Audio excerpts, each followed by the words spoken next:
Hello everyone, hope all of you are fine. Welcome to LIMS, Leiden Institute of Management and Sciences.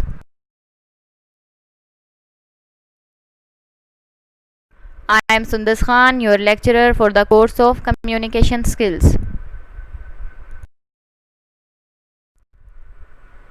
This is lecture number 11.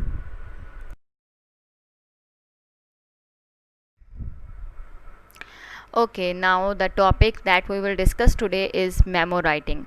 What are memos and how we use memos and where memos are used? What is the purpose of memo और types of memos? ये चीज़ें हमने इस lecture में discuss करनी है. सबसे पहले हम डिस्कस करेंगे कि मेमो होता क्या है, मेमो की डेफिनेशन क्या है, ठीक है ना.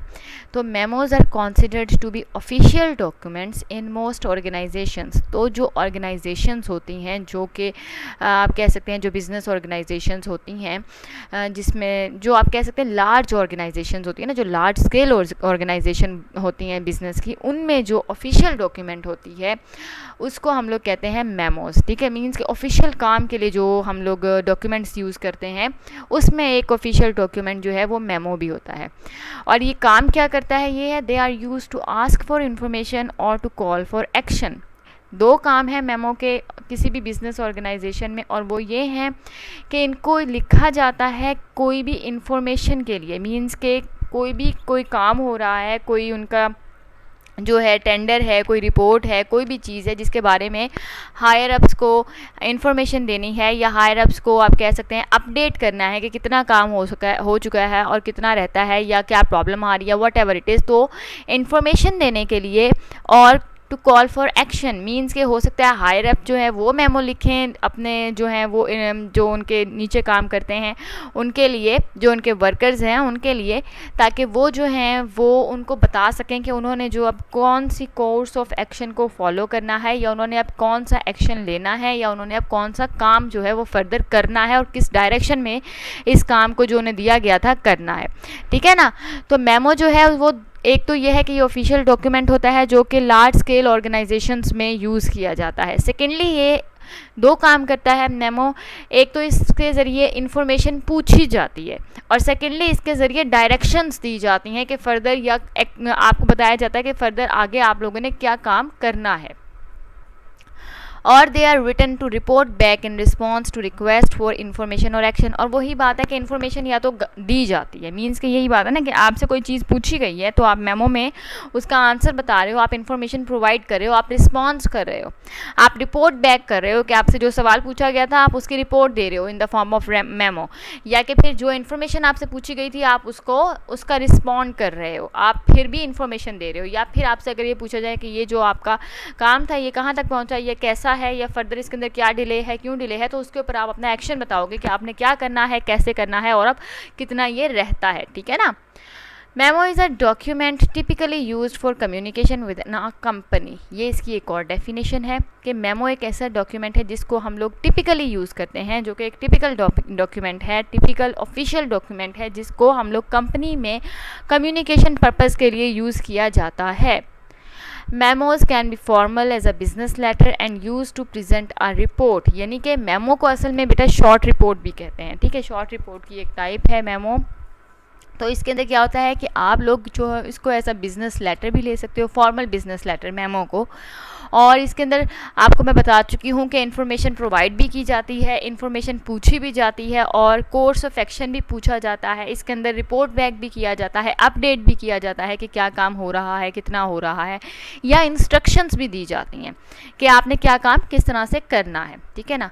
Memos are internal documents that for example announce policies, वही ये पॉलिसीज़ बताते हैं, डिसमिनेट इन्फॉर्मेशन जो है वो पहुंचाते हैं, इन्फॉर्मेशन देते हैं, डेलीगेट रिस्पॉन्सिबिलिटीज़ जो है वो आप कह सकते हैं कि दी जाती हैं कि किसकी क्या रिस्पॉन्सिबिलिटी होगी, वो जो है वो आप कह सकते हैं कि एक किस्म का अनाउंस की जाती हैं कि किसकी क्या रिस्पॉन्सिबिलिटी है. इंस्ट्रक्ट एम्प्लॉयज़ को इंस्ट्रक्शंस दी जाती हैं, जैसा कि मैंने पहले भी बताया कि इंस्ट्रक्शंस दी जाती हैं, और रिपोर्ट, रिजल्ट्स, और जो काम हो रहा था उसका रिजल्ट भी जो है वो प्रोवाइड किया जा सकता है। तो मेमो अब आप देख लें कि कितने एक बिजनेस वर्किंग इन्वायरमेंट में मेमो जो है वो कितनी ज़्यादा यूज़फुल और इम्पॉर्टेंट चीज़ है, ठीक है ना।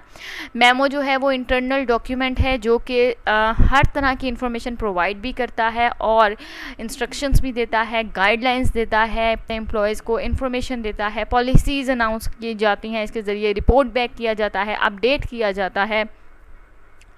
They provide a record of decisions made and actions taken. अच्छा, ये एज अ रिकॉर्ड भी जो है वो सेव किए जाते हैं कि क्या क्या डिसीजंस की गई थी, क्या क्या एक्शंस लिए गए थे, क्या क्या रिस्पॉन्सिबिलिटीज़ किस किस को दी गई थी और क्या इंस्ट्रक्शंस की गई थी, ठीक है ना। तो ये सेव भी किया जाता है। ये भी हम डिस्कस करेंगे कि वो सेव जो किया जाता है उसमें क्या डिफरेंस होता है और जो नहीं किया जाता उनमें क्या डिफरेंस होता है, ठीक है ना। Managers use memos to inform and motivate employees. अच्छा, तो मैनेजर्स जो होते हैं वो भी जो हैं जो मेमोज़ हैं वो यूज़ करते हैं। और वो क्यों यूज़ करते हैं? वो इसलिए यूज़ करते हैं मेमोज़ को कि वो लोग दो काम करते हैं इससे। एक तो वो ये करते हैं कि वो जो हैं वो इन्फॉर्मेशन देते हैं, इंस्ट्रक्शंस देते हैं एम्प्लॉयज़ को, और सेकंड वो एम्प्लॉयज़ को मोटिवेट भी करते हैं, ठीक है ना। दोनों काम करते हैं वो थ्रू मेमोज़। तो अगर आप देखें तो मेमो जो है एक बिल्कुल ऑफिशियल डॉक्यूमेंट है जिसके ज़रिए जो है आप लोग इन्फॉर्मेशन देते भी हो, इन्फॉर्मेशन लेते भी हो, कोर्स ऑफ एक्शन भी पूछते हो, आप लोग रिपोर्ट बैक भी करते हो, अपडेट भी किया जाता है, अनाउंस की जाती हैं पॉलिसीज़, रिस्पॉन्सिबिलिटीज़ दी जाती हैं, इंस्ट्रक्शंस दी जाती हैं, इन्फॉर्मेशन दी जाती है, रिजल्ट्स बताए जाते हैं। इसे फॉर्मल बिजनेस लेटर भी कंसीडर किया जा सकता है। ये फॉर्म ऑफ कम्युनिकेशन है कंपनी के अंदर, किसी बिजनेस इंस्टीट्यूशन के अंदर, और इसका रिकॉर्ड भी रखा जा सकता है। और मैनेजर्स जो हैं वो इसको यूज़ करते हैं to inform and to motivate. अब हम देखेंगे पर्पस ऑफ जो मेमो है वो स्पेसिफिकली मेमो का पर्पस क्या होता है। सॉल्व प्रॉब्लम्स बाय, सॉल्व की जाती हैं प्रॉब्लम्स, अक्सर जो है वो मेमो को यूज़ किया जाता है प्रॉब्लम्स को सॉल्व करने के लिए।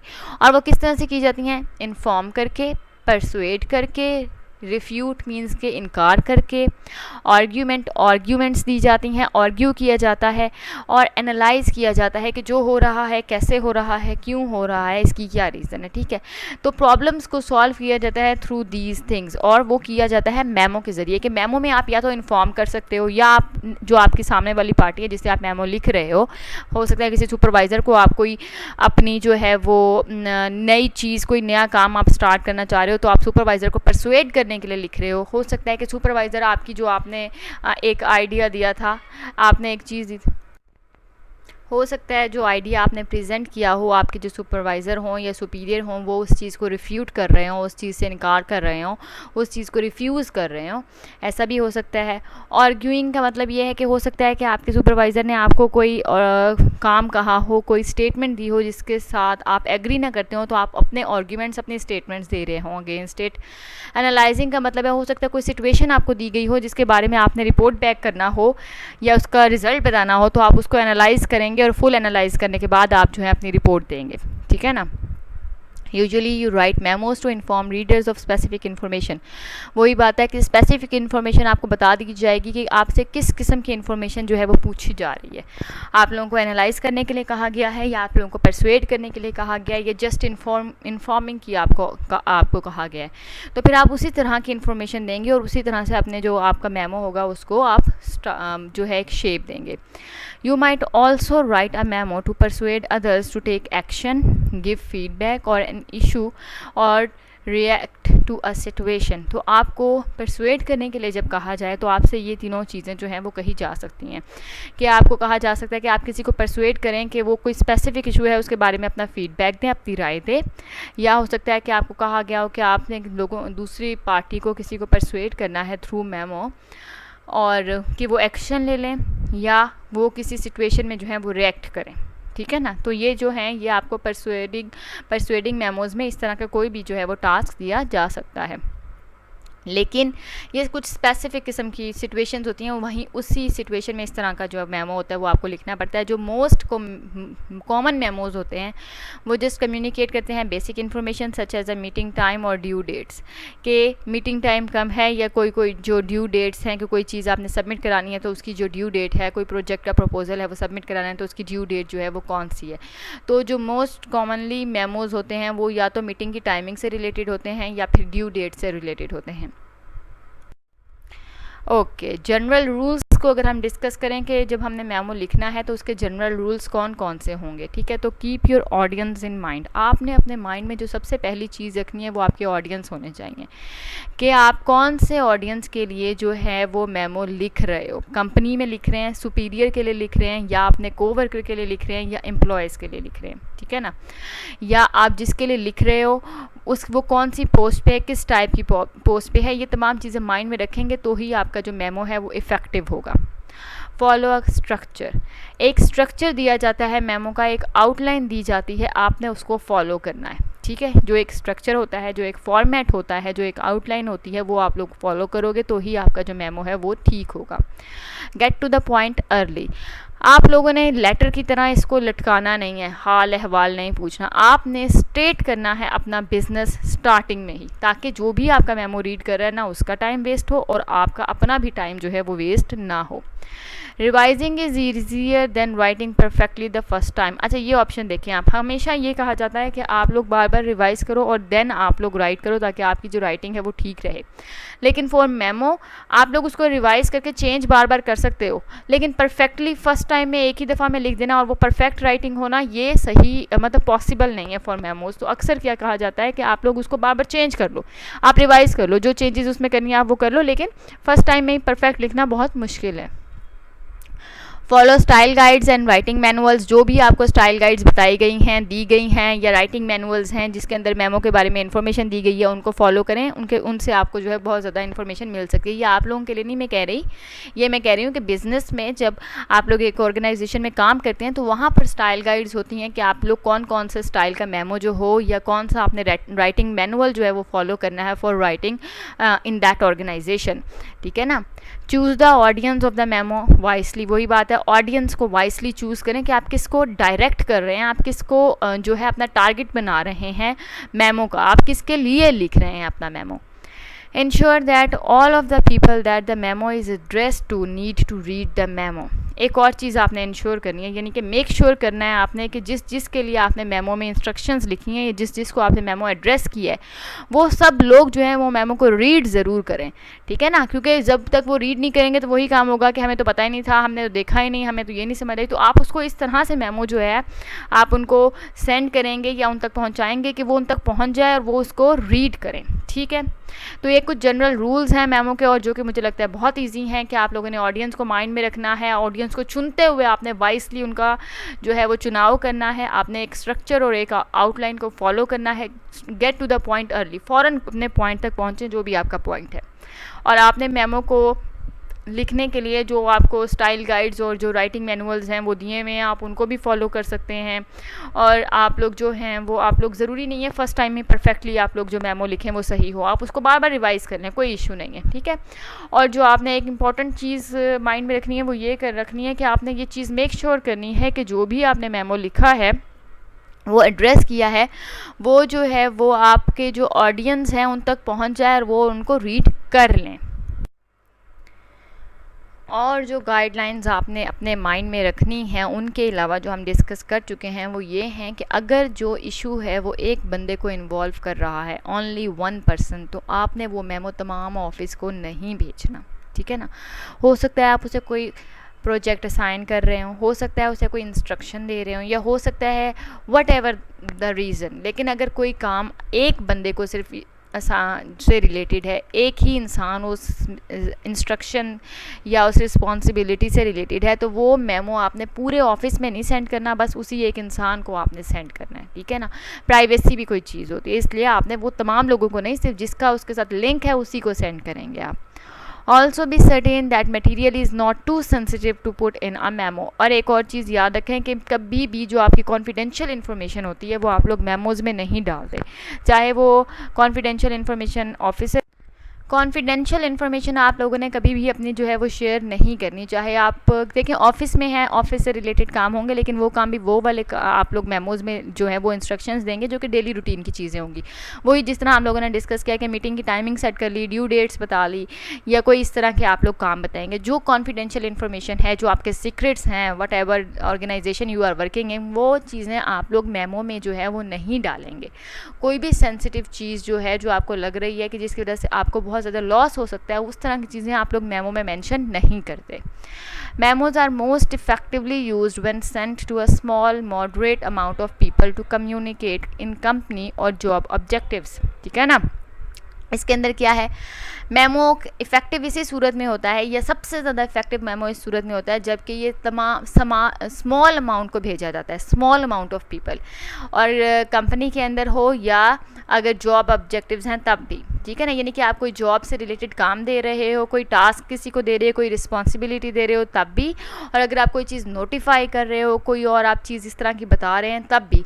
लेकिन एक चीज़ जब इफ़ेक्टिव है ही तब जब वो स्मॉल अमाउंट में जो है वो सेंड की जाए, तो आप कोशिश करेंगे कि मेमो आप लोग जो है वो स्मॉल अमाउंट को एड्रेस करें और उसी को आप सेंड करें, क्योंकि जितने भी लोगों को आप एड्रेस करोगे उतने लोगों को तो आपको मेमो सेंड करना पड़ेगा ना। इसलिए आप स्मॉल अमाउंट ऑफ पीपल को एड्रेस करें और उनको ही जो है वो आप कम्युनिकेट करें कंपनी में, चाहे आप उन्हें इंस्ट्रक्शंस दें, चाहे जॉब ऑब्जेक्टिव्स बताएं, चाहे आप उनको कोई टास्क दें। लेकिन आप कोशिश ये करेंगे कि कम लोगों को आप एड्रेस करें और कम ही लोगों को आप मेमो भेजें। अब हम लोग डिस्कस करेंगे the standard parts of a memo, यानी एक मेमो के अंदर कितने स्टैंडर्ड पार्ट्स जो हैं वो हो सकते हैं या होने चाहिए। ठीक है ना। स्टैंडर्ड मेमो जो एक होता है उसमें कितने पार्ट्स होते हैं, उसका क्या फॉर्मेट होता है। तो एक स्टैंडर्ड मेमो का जो फॉर्मेट होता है, इट कंटेन्स 6 पार्ट्स होते हैं उसके। पहले आप लोग पार्ट्स के नेम देख लें, फिर हम इन पार्ट्स को वैसे सेपरेटली डिस्कस करेंगे। इसके बाद आप लोगों को मैंने एक सैम्पल मेमो भी जो है वो दिखाना है इसी लेक्चर में, ताकि आप लोगों को आइडिया हो जाए कि आप लोगों ने मेमो जो है वो किस तरह का, आप लोगों का जो वो मेमो है वो जो एक फ़ाइनल शेप होती है वो कैसी होती है। ठीक है ना। तो पहले हमारा होता है टू CC, फिर डेट होती है, देन सब्जेक्ट होता है, बॉडी ऑफ मेमो होती है, क्लोजिंग होती है और सिग्नेचर होता है। ठीक है। तो ये थोड़ा सा इनमें चेंज भी हो जाती है, लेकिन स्टैंडर्ड जो एक फॉर्मेट है मेमो का उसके ये 6 पार्ट्स होते हैं। ठीक है ना।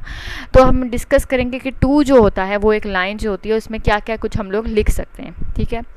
तो the to line is usually indicated as the word to followed by a colon, यानी कि इसके आगे 2 डॉट्स होते हैं जो कि कॉलन को रिप्रेजेंट करते हैं। जैसे कि यहाँ पे आपको मैंने एग्जांपल भी दी हुई है, टू ऑल फैकल्टी मेंबर्स, 2 के बाद 2 डॉट्स हैं, colon, and the name of the individuals और ग्रुप रिसीविंग द मेमोज। ठीक है ना।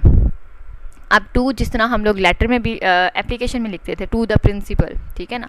क्योंकि वो एप्लीकेशन हमारी जानी होती थी प्रिंसिपल को, वो एड्रेस हम कर रहे होते थे प्रिंसिपल को।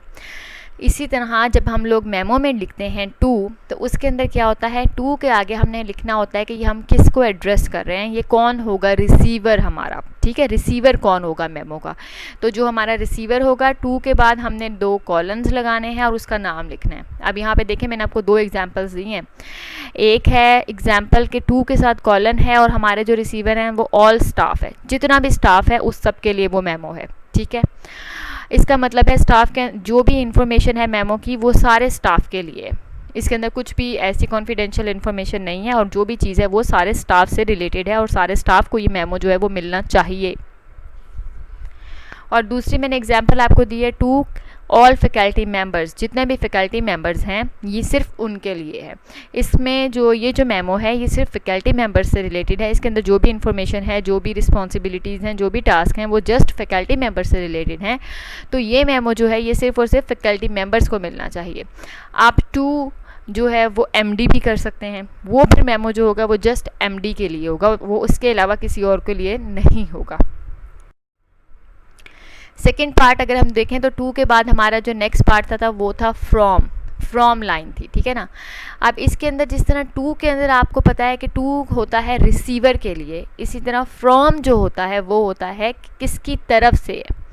ठीक है। सेंडर कौन है, हमारा सेंडर कौन है, जिसने भेजा है वो कौन है। तो the from line indicates who is writing and distributing the memo, यानी कि किसने लिखा है और उसका डिस्ट्रीब्यूटर जो है वो कौन है, यानी कि कौन डिस्ट्रीब्यूट कर रहा है और किसने वो लिखा है, ठीक है ना। Your name and title should be included. अच्छा, टू जो होता है ना उसके अंदर तो आप लोगों ने सिर्फ मेंशन करना होता है कि आपका रिसीवर कौन है, लेकिन जब आप लोगों ने फ्रॉम लिखना होता है तो उसमें आप लोगों ने कोशिश करनी होती है कि आप लोग अपना नेम के साथ साथ अपना टाइटल, अपनी पोजीशन भी मेंशन करें, ठीक है ना। तो टू और फ्रॉम का ये डिफरेंस है कि टू में जस्ट नाम होता है, जबकि फ्रॉम में आपने लिखना होता है साथ अपना टाइटल जो आपके पास हो या अपनी पोजीशन जिस पर आप जो है काम कर रहे हैं। द फ्रॉम लाइन में इंडिकेट एन इंडिविजुअल और group with in a company. और फ्रॉम भी जो है वो ज़रूरी नहीं है कि सिर्फ एक इंडिविजुअल की तरफ से ही हो, फ्रॉम भी जो है वो एक ग्रुप ऑफ द कंपनी हो सकता है, यानी कि फ्रॉम भी जो है वो एक से ज़्यादा लोगों की तरफ से हो सकता है एक ग्रुप हो जिसने ये जो मेमो है वो डिवाइस किया हो, तो वो फिर एक ग्रुप हो जाएगा। मैंने फ्रॉम की भी आपको एग्जाम्पल्स दी हैं, यहाँ पे 3 एग्जाम्पल्स हैं फ्रॉम की। ये देखें, सबसे पहली एग्जाम्पल है अफशा नाजली प्रिंसिपल है और ये आपके स्कूल का नाम है, ठीक है ना। यानी कि प्रिंसिपल पोजीशन बताइए और साथ डेस्टिनेशन भी उन्होंने बता दिया कि प्रिंसिपल है कौन सी जगह की, ठीक है। यहाँ पे हमने क्योंकि एक ग्रुप था ह्यूमन रिसोर्सेज, तो यहाँ पे ग्रुप का नाम लिखा गया है कि ये ह्यूमन रिसोर्सेज की तरफ से है मेमो। अब ह्यूमन रिसोर्सेज में काफ़ी सारे लोग होंगे तो सबके नाम नहीं लिख सकते थे, तो उन्होंने जस्ट सिर्फ और सिर्फ ग्रुप का नाम लिख दिया कि ये जो मेमो है ये ह्यूमन रिसोर्सेज की तरफ से इशू हुआ है। या कि फिर फ्रॉम एडमिनिस्ट्रेशन है, ठीक है ना। तो इसमें भी एडमिनिस्ट्रेशन में एक तो नहीं इंसान होता, 4, 5, 6, 7, 10 ग्रुप्स, मतलब काफ़ी सारे लोगों का एक ग्रुप होता है, तो यहाँ पर ग्रुप का नाम बताया गया, ठीक है। अगर एक पर्सन है तो आप उसका नाम लिखें, साथ उसका टाइटल या पोजीशन मेंशन कर दें। अब है सीसी लाइन। सीसी लाइन क्या होती है? मैंने आपको बताया था कुछ मेमोज़ की आपको परमिशन होती है कि कॉपीज़ आप लोग करवा लें या उनका रिकॉर्ड रखा जाता है कॉपीज़ करवा के, तो वो जो चीज़ होती है वो मेंशन करती है हमारी सीसी लाइन। यानी सीसी किस चीज़ को रिप्रेजेंट करता है? सीसी रिप्रेजेंट करता है, CC stands for carbon copy, यानी कि उसकी कॉपी को। CC stands for carbon copy, और ये जो सीसी है ये कैपिटल सी और स्मॉल सी भी हो सकता है या दोनों कैपिटल सी ही हो सकते हैं, ठीक है ना। If copies of the memo should be distributed or saved by other members of the company, their names go on the line CC। यानी कि जो लोग कॉपी करवा के मेमो की या तो डिस्ट्रीब्यूट करते हैं या फिर जिन लोगों को कहा जाता है कि उन्होंने वो मेमो की जो कॉपी है उसे सेव करना है, उसको रिकॉर्ड में रखना है, उनका नाम जो होता है वो सीसी लाइन में आता है। जिस तरह के यहाँ पे सीसी अहमद इंग्लिश टीचर, इन्होंने कार्बन कॉपी करवाई होगी और डिस्ट्रीब्यूट किया होगा उसे, या फिर रिकॉर्ड में इन्होंने रखा होगा। या ये देखें, ये इन्होंने जब रिकॉर्ड में रखा है तो उसके साथ उन्होंने ऑफिस रिकॉर्ड लिखा है, ठीक है ना। तो जो डिस्ट्रीब्यूटर हैं उनका नाम ऐसे है जिन्होंने कॉपीज़ करवा के डिस्ट्रीब्यूट किया है वो, या फिर इन्होंने सेव किया होगा, और जो रिकॉर्ड में रखते हैं उसके साथ फिर ऑफिस रिकॉर्ड आता है। तो तमाम मेमोज़ की जो है वो कॉपीज़ नहीं करवाई जाती, इसलिए तमाम मेमोज़ में सीसी पार्ट होना मस्ट नहीं है। लेकिन अगर सीसी पार्ट है तो इसका मतलब है कार्बन कॉपी, और ये जो है फिर ये आप, इसका मतलब है आप इस मेमो की कॉपीज़ करवा रहे हैं और उन्हें डिस्ट्रीब्यूट कर रहे हैं और आप इनको जो है वो रिकॉर्ड में रख रहे हो। ओके, अब हम डिस्कस करेंगे कि जो हमारी सीसी लाइन के बाद जो हमारी हेडिंग होती है वो कौन सी होती है और उसमें क्या बताना होता है। तो बेटा सीसी लाइन के बाद जो हमारी हेडिंग है वो है द डेट की हेडिंग। इसमें आपको मैंने स्टाइल बताया हुआ है कि किस स्टाइल में आपने डेट जो है वो मेमो में राइट करनी है, ठीक है। सबसे पहले आपने मंथ बताना है, देन आपने डे का जिक्र करना और देन आप ईयर बताओगे, ठीक है। इस तरह से आपने डेट बतानी है। पहले आप डेट लिखोगे, देन आपने कॉलन लगाना है, 2 डॉट्स, देन आप बताएंगे मंथ अगस्त, 15 जो है वो डे है, एंड देन 2011। अच्छा, ये 11 कट कर दें, ये मिस्टेक है, ठीक है ना। तो आपने इस तरह से डेट मेंशन करनी है। आपने पहले बताना है to, then from, then CC, और उसके बाद आप डेट मेंशन करोगे। डेट में भी आपने डेट लिखना है, 2 डॉट्स, देन आपने मंथ मेंशन करना है, फिर आपने 15, फिर कॉमा आएगा, और देन आपका जो है वो ईयर आप मेंशन करोगे। अब जो हमारी सेकंड डेट के बाद जो हमारी आती है हेडिंग वो है द आरई और सब्जेक्ट लाइन, ठीक है। आरई को अगर हम देखें तो आरई स्टैंड्स फॉर, मींस कि आरई का मतलब होता है इन रेफरेंस टू, कि किस बारे में है ये जो चीज़ हमने जो लिखी है, जो हम लोग लाइंस लिख रहे हैं, जो हम लोग एक एक रिटन ड्राफ्ट जो है अब या रिटन हम एक डॉक्यूमेंट तैयार कर रहे हैं तो वो किस बारे में है, उसका रेफरेंस क्या है, वो क्या चीज़ है जिसका जिक्र कर रही है, ठीक है।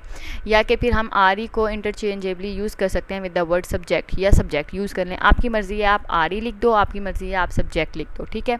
यानी कि आप हेडिंग दे सकते हो, आप आर ई लिख कर अपनी जो है वो सब्जेक्ट बता सकते हो कि क्या सब्जेक्ट है या किस बारे में आप लोगों ने बात करनी है, ठीक है। या फिर आप सब्जेक्ट लिख सकते हो और उसमें आप बता सकते हो कि आपने क्या चीज़ जो है वो डिस्कस करनी है। क्योंकि सब्जेक्ट का तो आपको पता ही है कि आप लेटर में भी जो है वो सब्जेक्ट लिखते हो, एप्लीकेशन में भी सब्जेक्ट मेंशन करते हैं आप लोग जो है।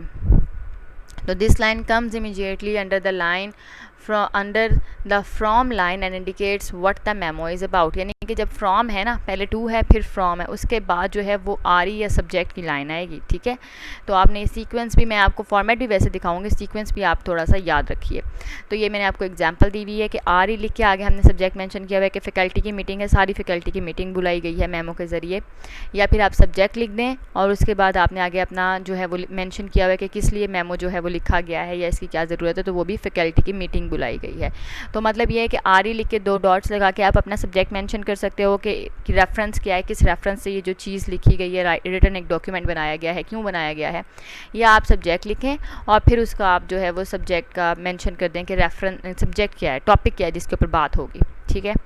देन है हमारा body of the memo. Body of the memo में आपने क्या लिखना है, after these important points of information, यानी कि जो ऊपर आप लोगों ने हेडिंग्स दे दी हैं उनके बाद जो एक स्टैंडर्ड मेमो है आपने उसमें काफ़ी सारी लाइंस जो हैं वो छोड़नी है, मतलब 2-3 लाइंस आप ब्लैंक छोड़ दोगे। यानी कि जब आपने जो है वो सब्जेक्ट और ये फॉर्म और डेट और ये सारा कुछ मेंशन कर लिया तो फिर आपने 2 या 3 लाइंस जो हैं वो ब्लैंक छोड़नी है। ये स्टैंडर्ड मेमो का एक स्टाइल है, फॉर्मेट है, ठीक है। जिसके बाद आती है बॉडी ऑफ द मेमो, जिसके अंदर आप लोग जो मेन टॉपिक है, जो मेन बात है, जो मेन सब्जेक्ट है, डायरेक्टली आप उस पर आओगे कि आपने मेमो लिखा क्यों, ठीक है ना।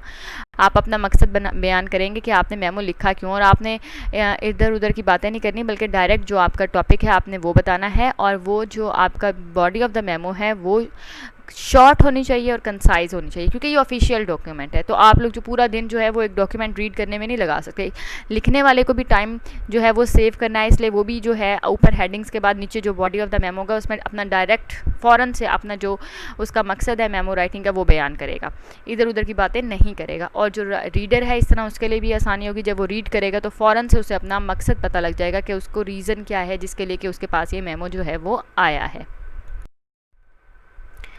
अब हम देख लेते हैं क्लोजिंग्स में। क्लोजिंग मीन्स के बॉडी भी होगी, अब हमने क्लोजिंग लिखनी है। क्लोजिंग अक्सर मौजूद होती है, अक्सर नहीं भी मौजूद होती, ठीक है। तो ये आप लोगों की मर्ज़ी है कि आप लोग किस तरह की जो है वो क्लोजिंग जो है वो देना चाह रहे हो या नहीं देना चाह रहे।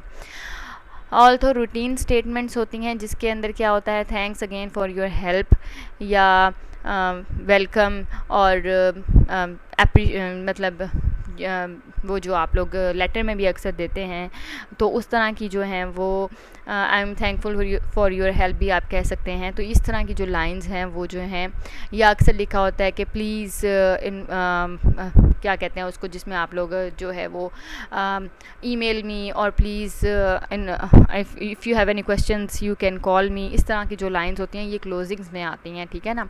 तो ये समटाइम्स जो होती हैं ये अनअवॉइडेबल होती हैं। Make your closing work for your providing for you by providing specific prompts to which the reader can respond. Means के आप लोग जो हो अपना वर्क ख़त्म करने से पहले रीडर्स को, जो आप कह सकते हैं कि जो आपके रीडर्स हैं जिनको आपने अपना मेमो जो है वो सेंड करना है, उन्हें आप प्रॉम्प्ट्स देते हैं। मीन्स के आप उन्हें इनकरेज करते हैं कि वो जो हैं जो काम आपने उन्हें करने के लिए कहा है वो काम करें। अगर तो आप मीटिंग में बुला रहे हैं then I will be waiting, आप इस तरह से कह सकते हैं। और अगर आप लोग जो है उन्हें कोई टास्क वगैरह दे रहे हैं तो फिर भी इस तरह से आप उनको जो है डिफरेंट प्रॉम्प्ट्स दे के, डिफरेंट क्लोजिंग स्टेटमेंट्स देके उनको इनकरेज कर सकते हैं। या जो है आप अपना जो है वो आप कह सकते हैं कि अपनी अप्रिसिएशन शो कर सकते हैं। आप उनकी जो है वो फीलिंग्स जो है ना, वो आप अपनी जो फीलिंग्स हैं, लेकिन वो ऑफिशियल और फॉर्मल वे में आपने शो करनी है। तो आप कह सकते हैं विद ड्यू रिस्पेक्ट कह सकते हैं, अगर आप सीनियर के लिए कह रहे हैं। अगर आप जो हो अपनी मतलब अप्रिसिएट कर रहे हैं किसी चीज़ को तो थैंक्स कह सकते हैं, thanks again for your help, जिस तरह से यहाँ पे भी मैंने मेंशन किया हुआ है। तो इस तरह से आप डिफरेंट प्रॉम्प्ट्स जो हैं वो यूज़ कर सकते हैं। मैंने भी आपको एक एग्जांपल दी हुई है प्रॉम्प्ट्स की क्लोजिंग में। फिर आप इस तरह से लिखेंगे, if you would like further information such as a copy of the questionnaire we used वो यूज़, यानी कि जो क्वेश्चन है उन्होंने यूज़ किया है, अगर आपको उसकी कॉपी चाहिए फर्दर इन्फॉर्मेशन के लिए तो प्लीज़ ईमेल मी एट, आगे आपका अपना ईमेल आईडी होगा, ठीक है ना। तो ये किस्म की क्लोजिंग स्टेटमेंट है, तो ये फॉर्मल टाइप की क्लोजिंग स्टेटमेंट है। तो अगर आपने किसी को अप्रिसिएशन देनी है किसी जूनियर को, तो आप उसको ये भी कह सकते हैं कि थैंक्स फॉर योर हेल्प, ठीक है ना। या फिर आप किसी को कह सकते हैं विद ड्यू रिस्पेक्ट भी कह सकते हैं, we will waiting for you for with, या we would like your presence. इस तरह से आप डिफरेंट जो हैं वो क्लोजिंग स्टेटमेंट्स जो हैं वो अपने मेमो में यूज़ कर सकते हैं, लेकिन इट्स नॉट नेसेसरी कि आप हर मेमो में ही क्लोजिंग स्टेटमेंट जो है वो यूज़ करो, ठीक है। वो डिपेंड करता है कि आप लोग कौन सी सेटिंग में मेमो लिख रहे हो और क्या क्लोजिंग स्टेटमेंट ज़रूरी है या नहीं ज़रूरी। सिग्नेचर की अगर हम बात करें कि सिग्नेचर क्या है, तो सिग्नेचर क्या होता है, फाइनल स्टेप होता है साइनिंग और इनिशियलिंग आ मेमो। इसका मतलब ये है कि जब आप सब कुछ लिख चुके हैं तो अब ये फाइनल स्टेप होता है साइनिंग। आपको भी पता है जब लेटर भी आप लिख लेते हो तो एंड में आप अपने सिग्नेचर करते हो, तो मेमो में भी यही है कि जब आप मेमो को आप कह सकते हो इन एक्शन आप लेके आते हो कि जब आप लोगों ने उन्हें डिस्ट्रीब्यूट करना होता है, जब वो कंप्लीट हो चुका होता है तो उसकी जो एक स्टेप होता है वो सिग्नेचर का होता है। आप practice that let's reader know that you approve of its contents. अच्छा, ऑफिशियल डॉक्यूमेंट्स में क्या होता है कि जब भी फॉर एग्जांपल आपके नोटिस बोर्ड पे जब भी कोई नोटिस लगता है तो जब तक उसके ऊपर जो आपके सीईओ ऑफ कॉलेज हैं उनके सिग्नेचर नहीं होते, आप लोग उस जो नोटिस होता है उसको एक्सेप्ट नहीं करते, उसको आप लोग इम्पोर्टेंस ही नहीं देते, ठीक है ना, क्योंकि वो उसके जो कंटेंट्स होते हैं वो अप्रूव नहीं होते, ठीक। तो जब कोई चीज़ अप्रूव होती है तो उसके ऊपर सिग्नेचर होते हैं, ये प्रूफ करने के लिए कि ये जो चीज़ है ये हमारे जो सुपीरियर्स हैं, हमारे जो आप कह सकते हैं ऑनर हैं, हमारे जो बॉस हैं, उन्होंने अप्रूव की है। तो सिग्नेचर जो एलिमेंट है ये भी इंपॉर्टेंट है, क्योंकि ये जो जिस बंदे ने मेमो लिखा है अगर वो या जिसने लिखवाया है वो जब उसके ऊपर अपना सिग्नेचर करता है तो वो ये इस चीज़ को प्रूव करता है कि जो कुछ भी लिखा गया है वो उसी की मर्ज़ी से लिखा गया है और उसी ने लिखवाया है या लिखा है, ठीक है। तो व्हेन यू साइन और initial the memo depends on the practice of your organisation. अच्छा, यहाँ पे क्या है कि आप लोग मेमो को किस तरह से जो है वो प्रैक्टिस में लेके आते हो, ये आप लोगों की ऑर्गेनाइजेशन के ऊपर डिपेंड करता है कि आप लोग किस तरह से मेमो को जो है वो प्रैक्टिस में ला रहे हो और उसे यूज़ कर रहे हो। अक्सर लोग जो है वो साइन करते हैं, अक्सर लोग जो है वो स्टैम्प भी लगा देते हैं, ठीक है। अक्सर लोग जो होते हैं वो उनका जो एक अपना ऑफिशियल डॉक्यूमेंट होता है उसको ही स्पेसिफिक इस पर्पज़ के लिए यूज़ करते हैं मेमो के लिए, कि उसी के ऊपर मेमोज़ जो होते हैं वो होते हैं मतलब टाइप किए जाते हैं और देन उनको जो है वो डिस्ट्रीब्यूट कर दिया जाता है। या कि फिर क्या होता है कि अक्सर जो होते हैं वो साइन करते हैं, स्टैम्प लगाते हैं। तो ये डिफरेंट वेज़ होते हैं सिग्नेचर शो करने के, और ये आप लोग कहाँ करोगे सिग्नेचर और स्टैम्प वगैरह, ये भी डिपेंड करता है कि ऑर्गेनाइजेशन में अक्सर लोग जो हैं एट द बॉटम करते हैं, अक्सर लोग जो होते हैं एट द टॉप करते हैं, ठीक है। तो ये भी जो चीज़ होती है सिग्नेचर आपने कहाँ करने हैं और कैसे करने हैं, ये भी आपकी ऑर्गेनाइजेशन में आपके जो एक बिजनेस एनवायरनमेंट है, आपकी जो एक वर्क प्लेस है उसके ऊपर डिपेंड करता है कि आप लोग किस तरह से इस चीज़ को जो हो वो वर्किंग में ला रहे हो। मेरा जस्ट काम ये है कि मैं आपको बता रही हूँ कि ये तमाम स्टेप्स हैं जो कि मेमो की राइटिंग में जो है वो इन्वॉल्व होते हैं।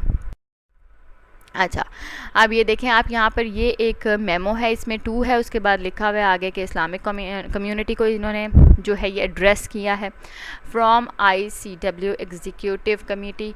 किसने एड्रेस किया है? एग्जीक्यूटिव कम्युनिटी है कोई ICW की। CC मीन्स के इसकी हमने कार्बन कॉपी जो है वो रखनी है, इसको हम लोग जो है या जिसने भी इसको जो है वो मेमो को सर्कुलेट किया है वो इसको जो है वो सेव करेगा, इसका रिकॉर्ड रखेगा। Idris mosque board of trustees file, mean के ये फ़ाइल, ये जो हमारा मेमो है इसको रखा जा रहा है रिकॉर्ड में इदरीस मॉस्क के बोर्ड ऑफ ट्रस्टीज़ की जो एक फ़ाइल है उसमें इसको जो है वो एज अ रिकॉर्ड जो है मेमो को प्लेस किया जाएगा। ये डेट यहाँ पे मेंशन की है, वही बात है, पहले मंथ है, देन डे है और देन ईयर है, वो भी बीच में कॉमा है। और RE मीन्स के subject, Idris mosque operational procedures, ये आपका सब्जेक्ट है कि ऑपरेशनल प्रोसीजर्स कैसे होंगे मस्जिद में और किस तरह से होंगे, उनके बारे में जो है वो हमारा मेमो जो है वो आपको इन्फॉर्मेशन दे रहा है, ठीक है। उसके बाद ये लाइंस जौन सी हैं 2-3 लाइंस यहाँ पे 1 लाइन छोड़ी हुई है, फिर भी ऊपर नीचे स्पेस छोड़ी हुई है, तो इसी तरह से आपने भी 2 लाइंस जो हैं वो ब्लैंक छोड़ देनी है, उन पर नहीं लिखना। फिर आप स्टार्ट करेंगे सैल्यूटेशन से, आपकी मर्ज़ी है आप कौन सी सैल्यूटेशन जो हैं अकॉर्डिंग टू योर मेमो किस तरह से यूज़ करते हो, ठीक है। तो इन्होंने अस्सलाम वालेकुम यूज़ किया क्योंकि ये मॉस्क के से रिलेटेड जो है। फिर ये जो है ये बॉडी ऑफ द मेमो है, इसके अंदर उन्होंने अपनी बात की है, डायरेक्ट बात, ठीक है। अच्छा, अब इसमें क्या होता है, अक्सर मेमोज़ जो होते हैं उसमें आपसे सजेशंस भी मांगी जाती हैं। वो मेमो इस तरह से होते हैं कि उनमें आपसे कहा जाता है, क्वेश्चन में आपको जब कहा जाएगा ना मेमो कि राइट अ मेमो, तो जो भी टॉपिक आपको सब्जेक्ट दिया जाएगा कि उस टॉपिक के सब्जेक्ट पे आपने मेमो लिखना है, तो उसमें आपसे कहा जाएगा कि ऑल्सो प्रोवाइड योर सजेशंस। ठीक है, अगर तो आपसे सजेशंस मांगी गई हैं तो आपने वो लाजमी जो हैं वो पुट करनी है सजेशंस अपनी। अगर नहीं मांगी गई तो फिर आप लोगों पे डिपेंड करता है, आप मार्क्स देखें, अगर ज़्यादा मार्क्स के हैं तो सजेशंस दे दें एंड में, अगर नहीं ज़्यादा मार्क्स का मतलब 5 मार्क्स का है तो फिर सजेशंस आप लोग जो हैं वो ना दें। ठीक है, ये इन्होंने एंड में अपने क्लोजिंग सेंटेंस लिखा हुआ है, क्लोजिंग स्टेटमेंट। यहाँ पे कोई सिग्नेचर नहीं है क्योंकि ये जो है एक नॉर्मल मेमो है, इसकी कोई ऑफिशियल मेमो नहीं है, इस वजह से इसमें कोई सिग्नेचर नहीं है, कोई इनिशियल्स कोई चीज़ इसमें जो है वो नहीं पुट की, ना ही कोई स्टैम्प है। ठीक है, और इसको वैसे भी इन्होंने अपनी फाइल में सेव कर लेना एज अ रिकॉर्ड, तो फिर इसलिए ये जो है ऊपर लिखा हुआ है कि ये जो है एक किस्म का अप्रूव्ड मेमो है। तो ये मैंने आपको एक मेमो का जो है आपकी समझ एक जो है वो आपको फॉर्मेट दिया है कि ये आपकी स्टार्टिंग इस तरह से होगी, देन आप जो है सैल्यूटेशंस देंगे, क्लोजिंग इन्होंने इस तरह से की हुई है, अपना एक सेंटेंस उन्होंने लिखा हुआ है बॉडी के अकॉर्डिंग, और ये जो बीच वाला पैराग्राफ है ये बॉडी है। वैसे तो ये भी बॉडी में आ जाता है क्योंकि क्लोजिंग जो होती है वो अक्सर एक सेंटेंस की होती है, लेकिन आप इसको क्लोजिंग भी कंसीडर कर सकते हैं। ठीक है, अब अगर हम लोग टाइप्स ऑफ मेमो को डिस्कस करें तो there are many types of memos which are following. ठीक है, मैनी टाइप्स हैं, लेकिन जिनमें जौन सी हम फॉलो कर रहे हैं या जिन पे हम फोकस कर रहे हैं वो कौन सी हैं, directive memo, trip report memo, response memo और फील्ड रिपोर्ट मेमो। ठीक है, ये ऑफिशियल मेमोज हैं सारे के सारे। अगर हम लोग डायरेक्टिव मेमो में देखें तो इसमें क्या बताया जाता है, आ डायरेक्टिव मेमो स्टेट्स, पहले तो डायरेक्टिव का वर्ड यूज़ देखें ना आप, डायरेक्टिव मेमो। ठीक है, स्टेट्स अ पॉलिसी और procedure you want the leader और को वर्कर टू फॉलो, मीन्स के डायरेक्शंस दी गई हैं, आपको डायरेक्शंस दी गई हैं। डायरेक्टिव मेमो में होता क्या है, आप लोगों को डायरेक्शंस दी जाती हैं, आप लोगों को पॉलिसीज़ बताई जाती हैं, प्रोसीजर बताए जाते हैं जिस मेमो में, उसको हम लोग डायरेक्टिव मेमो कहते हैं, क्योंकि उसमें आपको आपका कोई सुपीरियर जो है, आपका कोई डायरेक्टर जो है, आपका कोई जो आपसे आपका बॉस जो है वो आपको या अपने को वर्कर्स को या अपने जो उनके वर्कर्स हैं, एम्प्लॉयज़ हैं, उसको डायरेक्शंस देता है, पॉलिसीज़ बताता है, प्रोसीजर बताता है किसी भी टास्क का, किसी भी प्रोजेक्ट का, किसी भी चीज़ का, तो उस मेमो को हम लोग कहते हैं डायरेक्टिव मेमो। या ऐसा मेमो जिसमें हमने प्रोसीजर वगैरह बताना हो तो उसको हम लोग कहेंगे डायरेक्टिव मेमो। ठीक है ना। नेक्स्ट है ट्रिप रिपोर्ट मेमो। ये ट्रिप रिपोर्ट मेमो का भी नाम याद रखें, नाम से ही आपको पता लग जाना चाहिए कि ट्रिप रिपोर्ट मेमो है। तो इसमें क्या होगा कि इसमें सुपरवाइज़र को हम लोग after an employee returns from a business और वेंचर, जब भी कोई जो हमारा एम्प्लॉय है या जब भी कोई जो कंपनी का वर्कर है वो जब ट्रिप पर जाता है, मींस के बिज़नेस ट्रिप पर जाता है, किसी भी बिज़नेस वर्क पे जाता है, आउट ऑफ स्टेशन जाता है, आउट ऑफ सिटी जाता है या आउट ऑफ ऑफिस किसी और कंपनी में अपने किसी बिज़नेस रिलेटेड वर्क से जाता है, तो क्या होता है कि वापस आकर उसे, और वैसे आउट ऑफ ऑफिस जो है ये कम ही होता है, लेकिन ये आउट ऑफ स्टेशन ज़्यादा होता है, मीन्स के आउट ऑफ सिटी जाता है जब कोई वर्कर एम्प्लॉय कोई किसी बिज़नेस ऑफिशियल काम से, तो वो जब वापस आता है तो वापस आकर उसे एक ट्रिप रिपोर्ट मेमो देना पड़ता है, जिसमें उसे बताना पड़ता है अपने सुपरवाइज़र को, अपने ऑनर को, अपने बॉस को कि क्या हुआ, कैसे हुआ। ठीक है, पूरी अपने ट्रिप की डिटेल बतानी पड़ती है कि जब गए, जिस काम से गए थे वो हो गया या नहीं हुआ, और उसका क्या प्रोसीजर था, क्या कितना उनको उसमें सक्सेस हुई है और कितना उसमें फेलियर है। ठीक है ना, तो ये जो होगी ये ट्रिप रिपोर्ट मेमो है। Okay, the structure is listed below. अब ट्रिप रिपोर्ट मेमो का स्ट्रक्चर आप देख लें। पहले पर्पस स्टेटमेंट होगी कि आप लोगों सबसे पहले अपना मीन्स के टू फ्रॉम के बाद है ये वाली बात। ठीक है ना, पर्पस का बताएंगे, आपके पर्पस क्या था आपके ट्रिप रिपोर्ट का। समरी बताएंगे जो कि बॉडी में आती है कि समरी क्या थी। डिस्कशन करेंगे आपके क्या क्या डिस्कशन हुई आपकी और फर्दर कौन कौन सी डिस्कशन रहती है या हो सकती है। ठीक है ना, और फिर आप एक्शन बताएंगे क्या एक्शन लिया जा सकता है इस चीज़ को प्रोग्रेस करने के लिए या इस चीज़ को सक्सेस बनाने के लिए। ठीक है ना, फिर हमारे पास है रिस्पॉन्स मेमो। रिस्पॉन्स मेमो का भी यही पूरा का पूरा पैटर्न है, फॉर्मेट है। पहले पर्पस बताना है, समरी बतानी है, डिस्कशन करनी है और देन एक्शन बताना है कि फ़र्दर क्या एक्शन लेना है। लेकिन रिस्पॉन्स मेमो होता क्या है, the purpose of this memo is to provide the audience with desired information. यानी कि ये आप लिखते हो रिस्पॉन्स में, जब आपसे कोई क्वेश्चन पूछा जाता है, कोई क्वेरी की जाती है, जब आपसे कोई इन्फॉर्मेशन मांगी जाती है, ऑफिशियल इन्फॉर्मेशन, ऑफिशियल डॉक्यूमेंट्स के तहत, तो आप लोग जो मेमो लिखोगे, जो आप राइटिंग करोगे, इन्फॉर्मेशन प्रोवाइड करोगे, उसे कहते हैं रिस्पॉन्स मेमो। और इसके भी 4 ही पार्ट्स हैं। सबसे पहले आप अपना पर्पस लिखोगे, बताओगे कि क्या इन्फॉर्मेशन मुझसे मांगी गई थी। देन आप समरी लिखोगे, वो तमाम इन्फॉर्मेशन प्रोवाइड करोगे, डिस्कशन करोगे कि क्या चीज़ और आप लोगों को किसी चीज़ की ज़रूरत है या नहीं है, फर्दर आप इसको किस तरह से आप देखते हैं, या किसी चीज़ की कमी है, कोई और फर्दर इन्फॉर्मेशन चाहिए तो आप पूछ सकते हैं। देन आप एक्शन बताओगे कि क्या एक्शन जो है वो लेना चाहिए रिगार्डिंग जो भी आप लोगों ने मैटर जो है डिस्कस किया है, जो भी इन्फॉर्मेशन डिस्क्लोज़ की है उसके रिगार्डिंग क्या फर्दर एक्शन जो है वो लेना चाहिए। ये आ गया field trip report memo. Field report memo में क्या है कि memos are often used to report on inspection and procedures. ये वो मेमोज हैं जो कि इंस्पेक्शन जब कोई होती है तो उसके बारे में रिपोर्ट देते हैं, या प्रोसीजर जब कोई चल रहा है तो उसके बारे में आपको कि वो प्रोसीजर कहाँ तक पहुँचा है।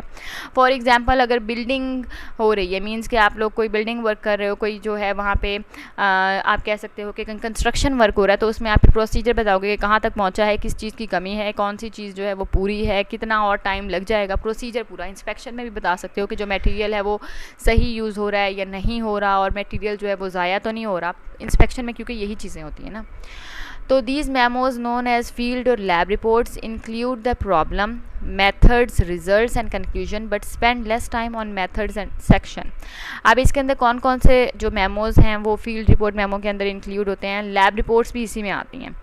इंक्लूड द प्रॉब्लम, इसके अंदर आप लोग पहले प्रॉब्लम को बताते हो कि प्रॉब्लम क्या है, फिर मेथड बताते हो कि उसको सॉल्व कैसे किया जा सकता है, फिर रिजल्ट बताते हो, कंक्लूजन्स बताते हो। लेकिन आप जब मेथड्स बता रहे हो तो मेथड वाले सेक्शन के ऊपर आपने कम टाइम लगाना है। बाकी तमाम वैसे तो तमाम चीज़ों के ऊपर भी कम टाइम लगाएं, क्योंकि मेमो शॉर्ट ही होता है, ठीक है, शॉर्ट रिपोर्ट होती है, तो आप कम ही टाइम लगाएं, लेकिन मेथड को स्पेसिफिकली आप लोगों ने छोटा सा ही बताना है। आ फील्ड और report memo has following structure. इसका क्या स्ट्रक्चर होता है, पहले पर्पस ऑफ मेमो होता है, देन समरी होती है, then problem leading to the discussion to perform the procedure.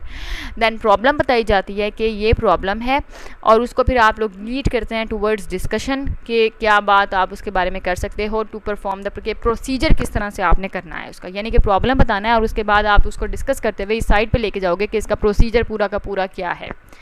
Methods अगर आप डिस्कस करेंगे तो मेथड्स में आपने रिजल्ट्स बताने हैं, कंक्लूजन्स और रिकमेंडेशंस, यही चीज़ है रिकमेंडेशंस।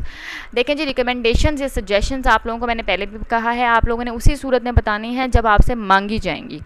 लेकिन अगर आपसे नहीं मांगी गई, आपको पेपर में एक क्वेश्चन कहा गया है और मेमो का आपको एक क्वेश्चन कहा गया है कि आपने मेमो बनाना है, एक प्रैक्टिकल मेमो आप सैम्पल बना कर दें, तो वो मेमो आप इस तरह से बनाएंगे कि आप लोगों से अगर तो मांगी गई हैं कि ऑल्सो प्रोवाइड योर रिकमेंडेशंस, तो फिर आप रिकमेंडेशंस देंगे। अगर आपसे रिकमेंडेशंस नहीं मांगी गई तो फिर आप लोग मार्क्स देखें और रिकमेंडेशंस दे दें अगर ज़्यादा मार्क्स है तो। अगर मार्क्स भी कम है और मांगी भी नहीं गई तो फिर रिकमेंडेशंस को अवॉइड करें, क्योंकि ये ज़रूरी नहीं होती, ठीक है ना। सम बिजनेस मेमो टाइप्स, आपको मैंने इसके बाद कुछ और मेमो टाइप्स बताई हैं जो कि ऑपरेशनल मेमोज़ हैं, एनवायरमेंटल मेमोज़ हैं, फॉर्म मेमोज़ हैं, ड्रेस कोड मेमोज़ हैं, फाइनेंशियल मेमोज़ हैं और कवर मेमोज़ हैं। ये तमाम की तमाम जो हैं ये मेमोज़ की टाइप्स हैं, ठीक है, डिफरेंट मेमोज़ की टाइप्स हैं। I hope each and every thing is clear. If you have any questions you can ask me. बेटा आप लोगों का जो होमवर्क है वो ये है कि आप लोगों ने सैम्पल मेमो बनाना है, मींस कि आप लोगों ने मेमो राइट करना है on the publication of a project XYZ, यानी कि प्रोजेक्ट का नाम है प्रोडक्ट का नाम है आपके XYZ, और उसकी पब्लिक मींस के एडवर्टाइजमेंट के लिए या उसकी पब्लिकेशन के लिए आप लोगों ने एक सैम्पल जो है वो मुझे बना कर देना है। यह आप लोगों की असाइनमेंट है जो कि आप लोग सबमिट कराएंगे मुझे। Thank you.